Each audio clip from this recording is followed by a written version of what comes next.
আৰু কংগ্ৰেছত মিত্ৰতা কৰিছে তেখেতৰ কাৰণে মোৰ যাবলগীয়া হৈছে। তেখেতে মহাজোট বান্ধিছে যোৱাকালি, যিটো মহাজোট বান্ধিছে তেখেতৰ কাৰণে যাবলগীয়া হৈছে।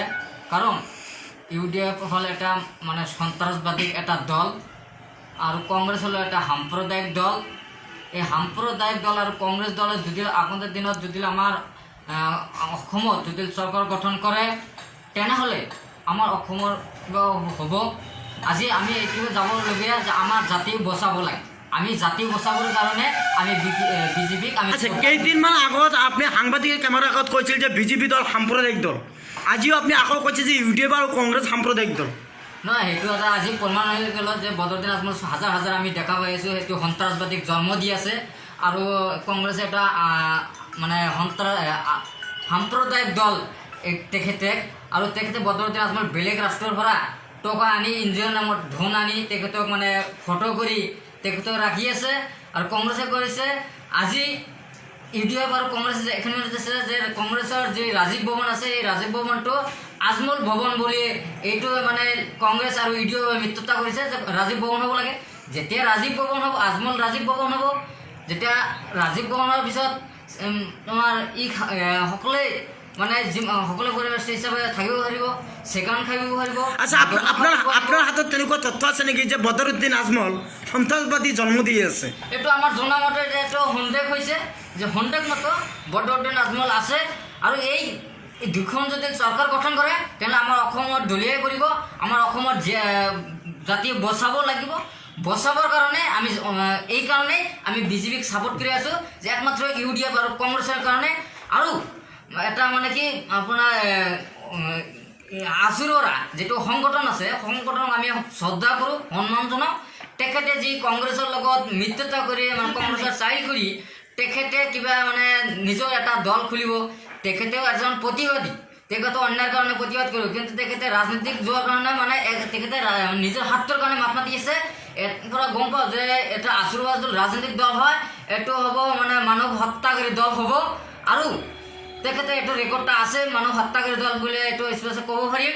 আৰু তেখেতে তিনিটা দল যদি লগ লাগি যদি চৰকাৰ গঠন কৰে তেনেহ'লে অসমত এবাৰ প্ৰশাসন আজমলৰ নেতৃত্ব সকলোবিলাক হ'ব। আজমল আনিব, চৌদি আৰবৰ পৰা মানুহ আনিবৰ কাৰণে তেখেতে যোজা চলাই আছে। ইতিমধ্যে তেখেতৰ পৰা পইচা আনি আছে। তৰুণ গগৈ ইংলেণ্ডৰ পৰা তেখেতে পৰা যোজা কৰিছে, তেখেতে মানে ল'ৰা তাক বিয়া পাতাইছে, সেইকাৰণে তেখেত কাৰণে। আৰু তেখেতে নলিতজ্যোতি গগৈ যি হোমাচল ভট্টাচাৰ্য সেই বাঙালী মানুহ, এই বাঙালী মানুহৰ কাৰণে বাঙালী এটা ৰাজনৈতিক দল খুলিব। এই দল খুলিলে তেখেতে বাংলাদেশৰ মানুহ আনিব। তেনেহ'লে বিভিন্ন অঞ্চলৰ পৰা মানুহ আনিলে চুবুৰালী ডাঙৰীয়া শুনক, আপুনি যিহেতু কৈছে যে বিজেপি সাম্প্ৰদায়িক দল, কেইদিনমান আগত আপুনি আমাৰ টিভিৰ কেমেৰাৰ সন্মুখতো কৈছিল যে শিলাদিত্যদেৱ তেখেতৰ সাম্প্ৰদায়িক দলৰ মানুহ, তেখেতে বিভিন্ন অনুষ্ঠানবিলাক ভাষ্য দিছে। সেইটো দলক আকৌ আপুনি কিয় যাব বিচাৰিছে? আপুনি সেইটো চুবুৰালী ডাঙৰীয়া তেখেতৰ সাম্প্ৰদায়িক দলৰ মানুহ নহয়। এটা মানে আমি যিটো মানুহৰ যিটো শুনা পাইছিলোঁ, কিন্তু মই এতিয়া তদন্ত লৈছোঁ, যিটো তদন্ত পালোঁ যে সাম্প্ৰদায়িক হ'ল কংগ্ৰেছ দল আৰু UDF হ'ল এটা মানে সন্ত্ৰাসবাদী দল। তেখেতে মানে আমাৰ জাতিক মাৰিবলৈ কাৰণে তেখেতে লাগি ঘটিছে। আমাৰ বিজেপি দলটো হ'ল যে দুখীয়া মানুহৰ কাৰণে তেখেতে আছে, দুখীয়া মানুহৰ দল। এইটো কৈছে ভাৰতৰ জনতা পাৰ্টি, এটা গোটেই তেনেহ'লে আপুনি আগন্তুক বিধানসভা নিৰ্বাচন গৰিপুৰৰ পৰা প্ৰাৰ্থিত্ব বিচাৰিছে নেকি বিজেপিৰ পৰা? এতিয়ালৈকে আমি কৰা নাই, কিন্তু সেইটো হাইকমাণ্ডৰ যদি মোক দিয়ে তেখেতৰ কথা। আৰু এতিয়ালৈকে আমি জইন কৰা নাই, কিন্তু এতিয়া আমি আশা আছোঁ। কিন্তু এইখানে বিজেপিত যাবলগীয়া হৈছে একমাত্ৰ UDF আৰু কংগ্ৰেছৰ কাৰণে। তেখেতে যদি সন্ত্ৰাসবাদীক জন্ম দিয়ে, সন্ত্ৰাসবাদীক যদি চৰকাৰে দমন যদি নকৰে তেনেহ'লে ভৱিষ্যত তথা অসমত এতিয়া লুটিব, তাৰপিছত আমাৰ গোটেই ভাৰতৰ ক্ষতি হ'ব, বিগন্ত দিনৰ ক্ষতি হ'ব। সেইকাৰণে এই সাম্প্ৰদায়িক দলক আমি ব্ৰহ্মপুত্ৰ দলিয়াই দিব লাগিব। এইকাৰণে আমি লাগি উঠি আছোঁ। আৰু এইটো কাৰণে মানে আজমল ভৱন বনাবৰ কাৰণে মানে কংগ্ৰেছত বহুত বিভিন্ন প্ৰচাৰ চলাই আছে। ৰাজীৱ ভৱন যাতে আজমল ৰাজীৱ ভৱনত চেগুন খাব পাৰিব, মদন খাব পাৰিব, বিভিন্ন ধৰণৰ আনুষ্ঠানিক কৰিব পাৰিব, সেইকাৰণে লাগিছে। কিন্তু আমাৰ জাতিৰ কাৰণে আমি লাগিছোঁ, আমাৰ জাতিটো বচাব লাগিব। আমাৰ অসমীয়া মানুহ, আমি অসমৰ সকলোক মাতি আমি সকলো জীয়াই থাকিব লাগিব। আমি কেতিয়াও আমাৰ তেজ থকালৈকে আমি লাগে আমি সাজু আছোঁ জীৱন দিবলৈ কাৰণে। আমি কেতিয়াও এই সাম্প্ৰদায়িক দলৰ লগত আৰু সন্ত্ৰাসবাদী দলক আমি প্ৰত্যাহ্বান জনাইছোঁ। তেখেতক আমি যুঁজ দিবলৈ সাজু আছোঁ। আপনি আজিৰ দিনতো BPF-ৰ ষ্টাৰ কেপ্টেইন হিচাপে আপনি BTC-ত আছে। আমি BTC-ৰ মানুহ, কিন্তু আমি BTC-ত আমি ছাপৰ্ট দি আছিলোঁ যিটো, কিন্তু মই এতিয়ালৈকে BPF-ক আমি জইনিং কৰা নাই। এইটো মিছা কথা আৰু কোনো উল্লেখ কৰিব নোৱাৰিব বা কোনো কাগজ পত্ৰত এইটো লিখা নাই যে এইটো আছে, এইটো মিছা। মই ছাপৰ্ট দি আছিলোঁ, এতিয়া মই ছাপৰ্ট নিদিওঁ, কাৰণ এতিয়া আমাৰ দেশ বচাব লাগে। হাগ্ৰামা এতিয়া আমাৰ দেশ বচাবলৈ কাৰণে তেওঁ মাতা, তেওঁ নিজৰ হাতৰ কাৰণে মাত মাতিছে, কাৰণ আমাৰ দেশৰ কাৰণে কোন মাতিছে? বিজেপি চৰকাৰে মাতিছে। সেইকাৰণে আমি অসম বচাব লাগিব। অসমৰ মাৰিবলৈ কাৰণে আমি কৈছোঁ অসম কংগ্ৰেছ এইটো দলিয়াই দিব লাগিব, তেনেহ'লে আমাৰ অসম বাচিব। আমি যোৱাকালি দেখা পাইছি যে অসমৰ প্ৰাক্তন মন্ত্ৰী আমাৰ তৰুণ গগৈ ডাঙৰীয়া, বৰ্তমান স্বাস্থ্য আৰু শিক্ষা গড়কাপ্তানি মন্ত্ৰী হিমন্ত বিশ্ব ডাঙৰীয়াৰ লগত দুটা কন্দল লাগিছে। হয়, এই সম্পৰ্কে আমি কি ক'ব?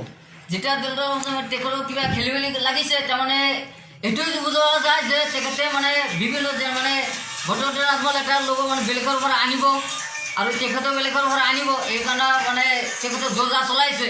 সেইকাৰণে কিবা টক্কৰ লাগিছে, এইটো একো নাই, এইটো ক্ষেত্ৰ নহয়। আচ্ছা, নেক্সট কি অসমৰ CM কি আমাৰ মুখ্যমন্ত্ৰী কি হিমন্ত বিশ্ব ডাঙৰীয়া হ'ব নেকি? নতুনকৈ এইবাৰ মানুহক বুজি পাইছে, নতুনকৈ আমাৰ সৰ্বানন্দ সোণোৱাল থাকিব অসম চৰকাৰ, আকৌ নতুনকৈ মুখ্যমন্ত্ৰী কোন হ'ব অসমত? আপোনাৰ নতুনকৈ মুখ্যমন্ত্ৰী হ'লে এইবাৰ সৰ্বানন্দ সোণোৱাল হ'ব। ইয়াৰ বাহিৰত আমাৰ বিজেপি চৰকাৰ আকৌ আনিম, আৰু আমি বিজেপি জইন কৰি আমি আমাৰ গোটেই অসমত প্ৰায় 2 লাখ মানুহ আছে, আমি গোটেই মানুহ আমাৰ বিজেপিত আমি জইনিং কৰি দিম। কাৰণ এইমাত্ৰ দিম, আমাৰ দেশৰ কাৰণে আমি মাত পাতিব লাগিব। আমি দেশৰ কাৰণে এই সাম্প্ৰদায়িক দল আৰু সন্ত্ৰাসবাদী দলক আমাৰ উৎখাত কৰিব লাগিব। আমি ইতিমধ্যে আমি বিভিন্ন নিউজ চেনেলত দেখা পাইছোঁ, যিহেতু পীযুষ হাজৰিকা দাবী কৰিছে যে নেক্সট অসমৰ মুখ্যমন্ত্ৰী হিমন্ত বিশ্ব ডাঙৰীয়া হ'ব। আপুনি কি ক'ব এই সম্পৰ্কত? নাই, এইটো যদি আমাৰ এতিয়া যিটো আমি পাইছোঁ আমাৰ যোগ্য হিচাপত, কিন্তু সৰ্বানন্দ সোণোৱাল নহয়। যোগ্য হিচাপত একচুৱেলি হিমন্ত বিশ্ব শৰ্মা হয়, কিন্তু তেখেতে চৰকাৰৰ উপযুক্ত আছে।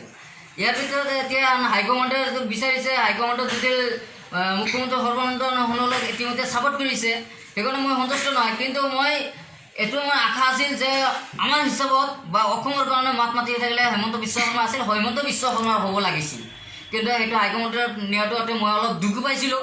কিন্তু একচুৱেলি যোগ্য হিচাপে আমাৰ হিমন্ত বিশ্ব শৰ্মা। যিহেতু ইয়াত আমি দেখা পাইছোঁ যে BPF আৰু BJPৰ লগত মিত্ৰতা আছে, ইয়াত ষ্টাণ্ডিং এজন শক্তিশালী প্ৰাৰ্থী আছে বৰেন্দ্ৰ কুমাৰ মুছাহাৰী, তেখেতক প্ৰাৰ্থীত্ব দিব নে আপোনাকে দিব? সেইটো আমি সুধিছোঁ। এইটো আমি হাইকমাণ্ডে জানে, সেইটো হাইকমাণ্ডৰ কথা। আৰু আমাৰ কংগ্ৰেছ আৰু কি BJP আৰু BPFৰ লগত এতিয়া মিত্ৰতা নাই। এইটো BTCত আমাৰ ইলেকশ্যন চলি আছে, আৰু আমাৰ লগত নাই। সেইটো হাইকমাণ্ডত আমাক টিকেট দিব নিদিব আমি এতিয়ালৈকে জইনিং কৰা নাই, কিন্তু মই তেখেতক আদৰণি জনাইছোঁ। মই তেখেতৰ দলত মই ছাপৰ্ট দি আছোঁ বা মই জইন কৰিম, এইকাৰণেই আমাৰ জাতি বচাবৰ কাৰণে, জাতিৰ কাৰণে আমি মাত মাতি আছোঁ। আমি বেলেগৰ কাৰণে মাত মাতা নাই, বেলেগৰ কাৰণে যোৱা নাই।